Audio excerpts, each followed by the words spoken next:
Asianet star singer season 10 road to finale നിർണായക ആഴ്ചകളിലൂടെ കടന്നുപോകുന്നു. ഇനി ഏതാനും ആഴ്ചകൾ മാത്രമായിരിക്കും സ്റ്റാർ സിംഗർ സീസൺ 10 ഉണ്ടാവുക. ജൂലൈ ആദ്യ ആഴ്ചയിലെ പെർഫോമൻസ് വിശേഷങ്ങൾ ഇങ്ങനെ. ഈ എപ്പിസോഡുകളിൽ ആങ്കറായി എത്തിയിരിക്കുന്നത് മിഥുൻ രമേശും ശില്പ ബാലയുമാണ്. ഈ എപ്പിസോഡ് മുതൽ ഡയറക്ടർ രാജീവ് മേനോൻ ഗസ്റ്റായി എപ്പിസോഡുകളിൽ എത്തുന്നുണ്ട്. പുതിയ 2 റൗണ്ടുകളാണ് ഈ എപ്പിസോഡ് മുതൽ ആരംഭിച്ചിരിക്കുന്നത്. സെമി ക്ലാസിക്കൽ, ഫ്യൂഷൻ, ഡിബറ്റ് റൗണ്ടും റോഡ് ടു ഫിനാലെ ചലഞ്ച് റൗണ്ടും. ഈ എപ്പിസോഡും റൗണ്ടുകളും മുതൽ മാർക്ക് നൽകുന്നത് കൂടുതൽ കർശനമാക്കിയിട്ടുണ്ട്. ജൂലൈ 4 ശനിയാഴ്ചത്തെ എപ്പിസോഡിലെ പെർഫോമൻസുകൾ ഇങ്ങനെ: 2 റോഡ് ടു ഫിനാലെ ചലഞ്ച് ടാസ്കുകളും ഒരു സെമി ക്ലാസിക്കൽ ഫ്യൂഷൻ ഡിബറ്റ് പെർഫോമൻസും. കോൺവെന്റ് സ്കൂളിൽ നിന്നും Vaishakhan road to finale challenge റൗണ്ടിൽ 98.5 മാർക്ക് നേടി. ഗുരുകുലത്തിലെ Theerthasathyan road to finale challenge റൗണ്ടിൽ 99.5 മാർക്ക് നേടി.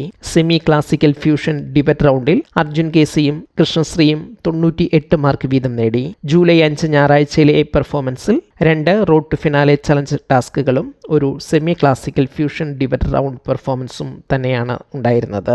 സെമി ക്ലാസിക്കൽ ഫ്യൂഷൻ ഡിബറ്റ് റൗണ്ടിൽ കോൺവെന്റിലെ ശിവപ്രിയയും ഗുരുകുലത്തിലെ ഗായത്രിയും 99 മാർക്ക് വീതം നേടി. റോഡ് ടു ഫിനാലെ ചലഞ്ച് റൗണ്ടിൽ കോൺവെന്റിലെ ദിൽരാജിന് 98.5 മാർക്കും ഗുരുകുലത്തിലെ സൂര്യനാരായണന് 98 മാർക്കും നേടാനായി.